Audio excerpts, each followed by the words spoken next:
Hello, everybody. I want to say this out front. There is going to be spoilers here. They are going to be spoilers. Again, there's going to be spoilers. So if you have not somehow yet seen Spider Man No Way Home, click off now unless you don't care about spoilers. Again, spoiler warning. It's my final warning that there's going to be spoilers. Okay, with that out of the way, I had to make this video for my sanity. Most of my friend circle haven't seen this movie yet. My family haven't seen this movie yet. And other than the curator, I've had really no one to talk about this movie with.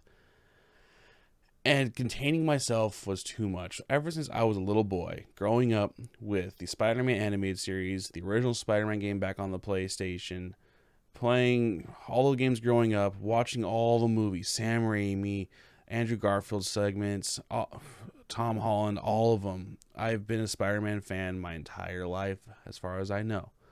And No Way Home felt like the entirement of, I'm not even going to use real words, I don't care.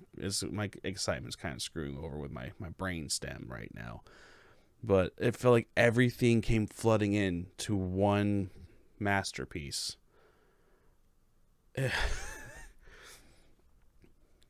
We knew, like, people who were coming into this movie knew, also just out of the way too, this is not going to be constructed, this is not going to be a script and nothing. This is just me talking. This is a conversation. I invite you to come in the comments, tell me what you think, tell me what you hate, tell me what you liked about the movie. This is a safe place to talk about spoilers. I know I'm not the only one in this boat. I've found other people online talking about they want to talk about it, but their friends can't. But just coming in this movie, the fans knew, or at least hoped, to everything that is holy, that Andrew and Toby were going to be in this movie. But with all the denials, you had to keep an open mind of the possibility of them actually somehow not being in this movie. And we went through a major amount of the movie, no sign of them. Plenty of mentions. Thinking like, okay, they're going to keep this too. Just mentions. And then the Andrew scene came out. I saw the movie with the curator yesterday at 3:30. And they did the first thing where Ned opens the portal, and you see this side head, and I saw the eyes. As soon as I saw the eyes, I was like, that's Andrew. And then, lo and behold, he walks forward, comes to the portal. It's Andrew Garfield. Takes the mask off, confirms it. Crowd goes crazy. Seeing this movie with a huge crowd is the way to do it. There's two ways I like movies. Either everyone stays the hell quiet and no one says anything, no idiots in the back row talking or freaking making out with their girlfriends. Everyone's quiet, or like this, where everyone's having fun together. The most fun I've had in the theater was this, Infinity War and Endgame, and Talladega Nights. Talladega Nights on premiere day was that was a riot, but everyone's having fun, and everyone went crazy when Andrew came on, and everyone went crazy when Toby came on, and I thought, okay, because the scene where they come out is in, Ned's home with his mom and things are in the kitchen. So I'm thinking, okay, they're just going to have a simple cameo. They kept it in an enclosed space where it wouldn't be open. I guess all the leaks were fake, whatever. But it kept going on. I was like, if this is the cameo, it's better than nothing. I really like this. Is an enjoyable scene. Thank every baby Jesus form that they were in the rest of the movie heavily. And I was going crazy. I will disclose, I cried 5, maybe more times. 5 full on, like I had tears, and others were close. Some were sadness. Obviously, Aunt May, that scene was heartbreaking. When MJ and Ned are consoling Peter on the rooftop, cried. Man, something about when Doc Ock was good again, kind of like, made me feel good again, because Doc Ock's my favorite villain of all time. Even before Spider-Man 2, I loved Doc Ock.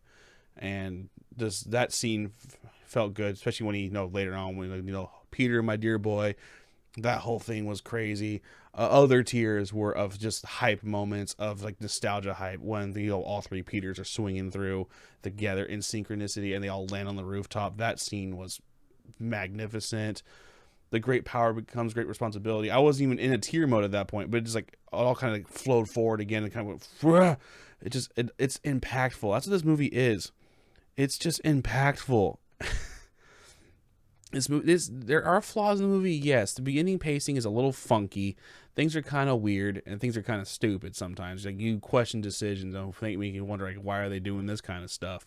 But the greatness completely outweighs any flaws. Like it's not even close. Like you can nitpick all you want. This movie's a masterpiece. It just is. And like I'm gonna echo the words of many other reviewers and stuff. Like this is the movie where Tom Holland becomes Spider-Man, not under anyone's wing. Ending the movie with him making the traditional suit. That suit was beautiful, by the way. And it's just him coming of age and finally truly being the Peter Parker we know he can be. The way this movie ends, oh man, it was sad. I was feeling emotions when Ned and MJ were in the shop. And Peter wanted to say I love you and talk to her and bring her back, but it's like she couldn't remember him. That part was like, yeah, this is sad, but man, happy at the as soon as he looked over to him and went, so how did you know her? That man, he could realize like just how much stuff is now gone. But what the end of this movie's done is, because we all know they've already confirmed that Peter's coming back, or sorry, Tom's coming back for 3 more Spider-Man movies. What they've done is given a soft reboot without having to actually reboot, because now has a clean slate. No one knows who he is. He's down on his luck. He's Peter Parker, where he's sacrificed all this to make sure everyone is safe and make sure the world is safe.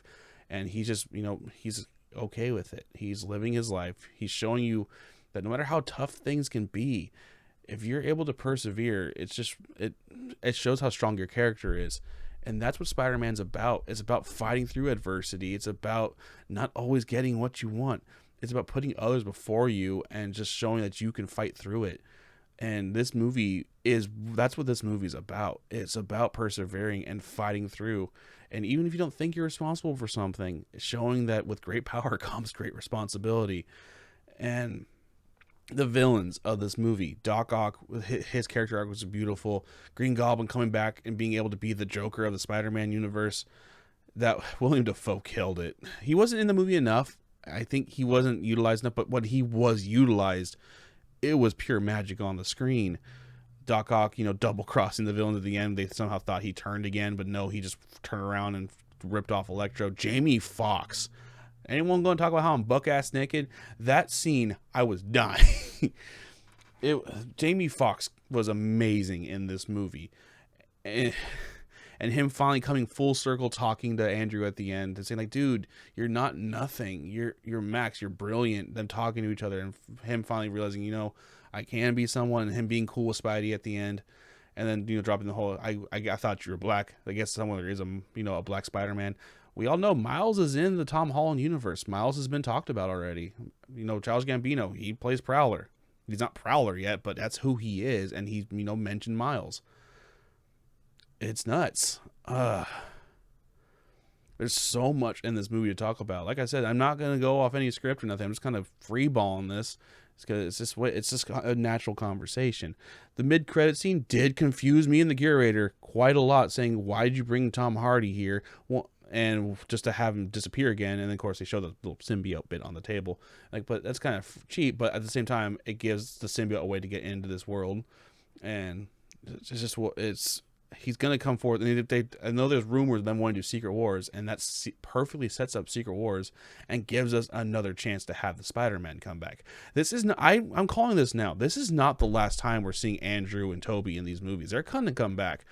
Tom even said, I'll see you guys later. I didn't think that's just a throwaway line. I truly think they're going to come back again, especially if they do Secret Wars, and maybe even bring back in more people. Maybe that's when they'll bring in Emma Stone to have her play Spider-Gwen.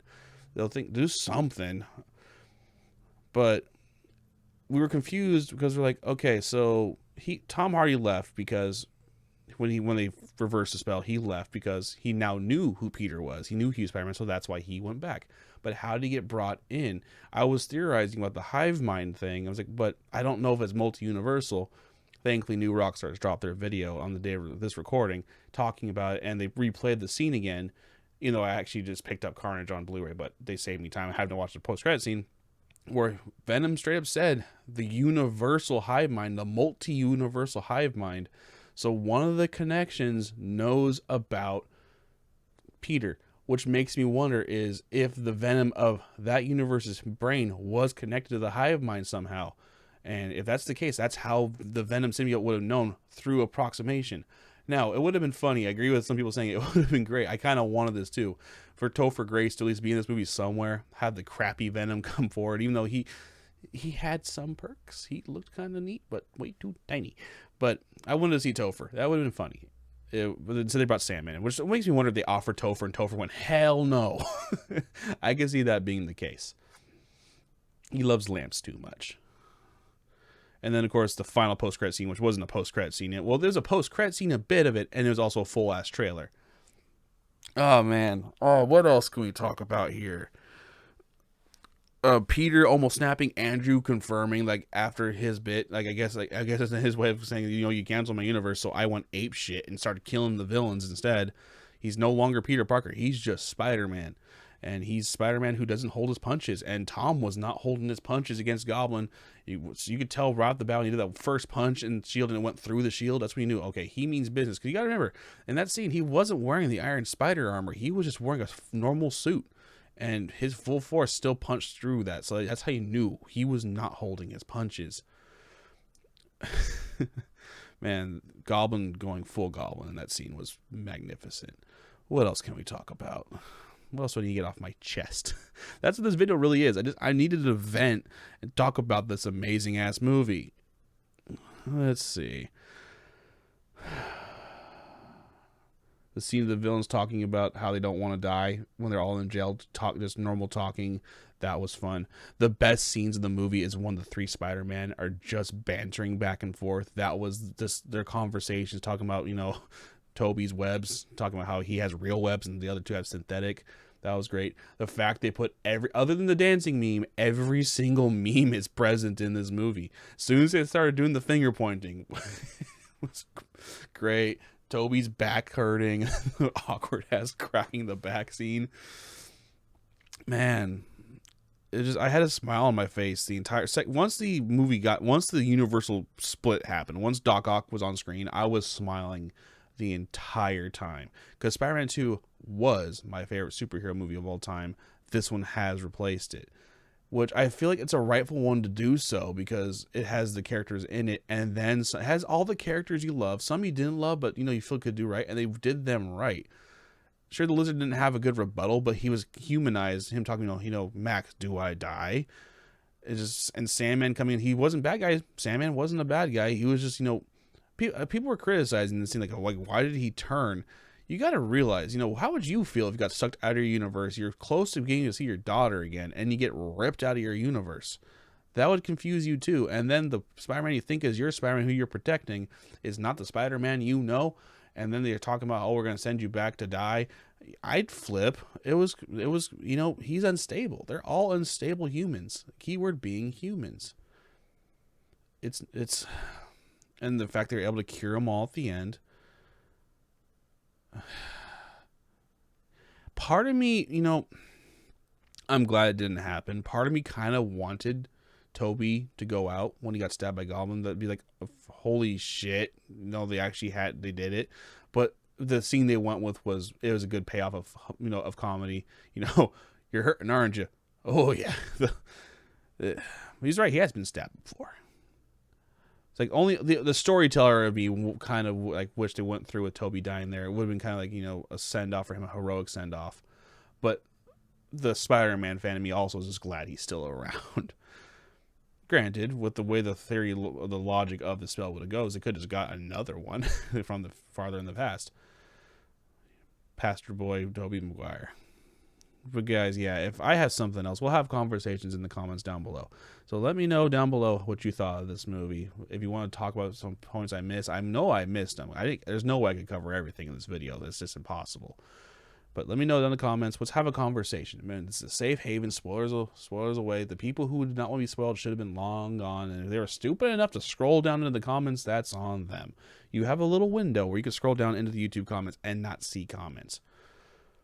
Man, I'm going to see this movie again multiple times. It needs to be seen in theaters. All right, guys. Thank you so much for staying here. Thank you for listening to my TED Talk. My Peter Talk, if you will. Peter Tingle. Oh yeah, that part was great too when the spider sense was completely controlling his body. That that was cool. And you actually see the waves over his head. I love Spider-Man. I love this movie. This movie, every emotion you could have was felt in this movie, and I can't wait to see it again. Thank you guys so much for watching this. As always, the name is David, but you can call me Fenrirock. With great power comes great responsibility. This is what we do. Take care.